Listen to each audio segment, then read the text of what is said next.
और मेरी अब मेरी इस पर सुन लीजिए थोड़ी सी। स्टेज बंद कीजिए आइंदा के लिए, ये ऊंचा स्टेज बनाना बंद कर दीजिए।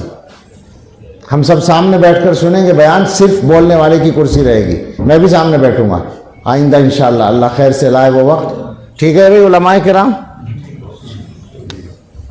स्टेज ख़त्म, मेहराब में कुर्सी होगी, हम सब सामने बैठे होंगे, जो कोई भी बोल रहा होगा, जो प्रोग्राम चल रहा होगा, हम सामने बैठ के सुनेंगे। आजकल तो मुहज़्ज़ब दुनिया में तरीक़ा ही है, बड़ी बड़ी कॉन्फ्रेंसों में वज़ीर आज़म तक सामने बैठता है। बोलने वाले के लिए एक वो होता है, क्या कहते हैं उसको, इस मिनस्सा डाइस, अरबी में डाइस होता है, बस एक अनाउंसर के लिए होता है और एक स्पीकर के लिए होता है। तो बोलने वाला बोलता है, सब सुनते हैं सामने बैठकर। बस ये कि ख़ास मेहमानों के लिए ज़रा अच्छी कुर्सियाँ होती हैं, बाकी आम कुर्सियाँ होती हैं, लेकिन इस इधर नहीं होता ये। अब मेरी ज़बान इस पर खुल गई तो मुझे बोलने दीजिए। खामखा एक नुमाइश होती है। लोग समझते हैं, बहुत से लोग कि साहब अल्लाह वालों को देख रहे हैं हम, तुम तो अल्लाह वालों को देख रहे हो, अल्लाह वालों का वैसे नुकसान हो रहा है। सही बता रहा हूँ मैं मजाक नहीं कर रहा हूँ, मैं सही बता रहा हूँ कि ये जो अल्लाह वाले इधर बैठे हैं, अगर इनका नफ्स इस पर खुश होने लगे और शैतान इनके ऊपर हमला करने लगे तो कौन बचाएगा भाई? सिर्फ नुकसान ही नुकसान है, क्या फ़ायदा है? क़यामत के दिन ये थोड़ी पूछा जाएगा कि स्टेज पर कितनी दफ़ा बैठे थे या स्टेज पर कितनी मुमताज़ जगह पर बैठे थे। मैं एक मिसाल दिया करता हूँ, ये बात आ गई तो मैं पूरी करूँ। हमारे हिंदुस्तान के मदारिस की तारीख़ में सबसे बड़ा जलसा जो हुआ है वो दारुल देवबंद का 7 साला इजलास है। हर एतबार से वो बड़ा था, मजमे के एतबार से भी और वैसे भी। और उसके स्टेज के पर बैठने के सिलसिले में बाकायदा छपी हुई थी, छपी हुई मैंने देखी है।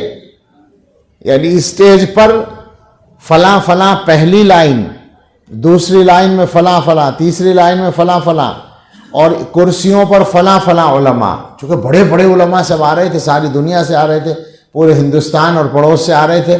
तो पहले से लिखा हुआ छाप दिया गया था कि पहली लाइन में वो बैठेंगे, दूसरी लाइन में वो, तीसरी लाइन में वो, और कुर्सियों पर वो। आज किसी को याद है कि कौन उस स्टेज में सबसे नुमाया जगह पे बैठा हुआ था? किसी को पता है? ख़त्म बात।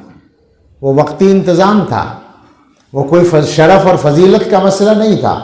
अब मुझे अपने हज़रत की बात याद आ गई, मैं सुनाया करता हूँ कि मक्का मुकर्रमा में एक मरतबा एक कमरा था लंबा सा, बड़ा सा, उसमें हज़रत थे।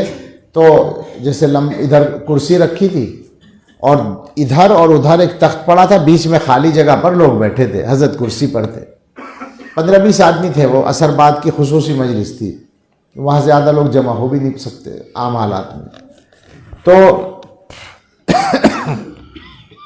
मैं पहुंचा, हज़रत ने इशारा किया तख्त पर बैठने के लिए, मैं तख्त पर बैठ गया हुक्म के मुताबिक। एक और आलिम आए, उनको इशारा किया, वो भी बैठ गए। फिर 2 आलिम और आए और हज़रत ने उनको भी इशारा किया तख्त पर बैठने का, तो उन्होंने तकल्लुफ़ किया, नहीं बैठे। फिर हज़रत ने दोबारा फरमाया कि बैठ जाइए ऊपर, फिर उन्होंने तकल्लुफ़ किया, हिम्मत नहीं की। तो हज़रत ने फरमाया बैठ जाइए, ये फजीलत का मसला नहीं है, सहूलत का मसला है। यानी नुमाया जगह पे आपको इसलिए नहीं बिठाया जा रहा कि आप बहुत अफजल हैं, ऊंचा करके बिठाना है, आसानी के लिए बिठाया जा रहा है। तो ये नुमाया बैठने का शौक़ हम सबको छोड़ देना चाहिए। आइंदा मौलाना इमरान साहब के जलसे में ऊंचा स्टेज नहीं बनेगा, और वो इसलिए नहीं कि वो गिरने का खतरा है, कभी हमारे मुफ्ती नदीम गिर जाए, इसलिए नहीं, बल्कि आज ये मौका मिल गया मुझे कहने का, तो इसीलिए ताकि ये चले सिलसिला। फिर स्टेज के शौक़ ख़त्म कर दें, जहाँ तक हो सके ख़त्म कीजिए। बाज़ जगह मजमा बड़ा होता है और यहाँ भी कर सकते हैं, चौकी पर रख दें कुर्सी, आसान है। तो मजमे के लिए कुर्सी को ऊंचा कर दें, लेकिन स्टेज ख़त्म कीजिए। और यह अब यहीं से सब लोग सुन लें, अपने आप को नुमाया करने का शौक़ दिलों से निकाल दो कि लोग हमें देखें, लोग हमें जानें, लोग हमें पहचानें। कोई फ़ायदा नहीं होगा, नुकसान ही नुकसान है इसमें। अल्लाह ताला की तरफ से कुछ पहचान किसी की हो जाए, वो अल्लाह की तरफ से हो तो वो अलग बात है, वो नेमत है। लेकिन कोशिश कभी ना करो, इरादा कभी ना करो, मकसद कभी ना बनाओ खामखा नुमाया होने की कोशिश मत करो, अपनी जगह पे रहो, इज्जत मिलेगी इंशाअल्लाह। वही इज्जत की बात है, उसी में खैर है। अल्लाह हम सबको सही समझ और अमल की तौफीक अता फरमाए।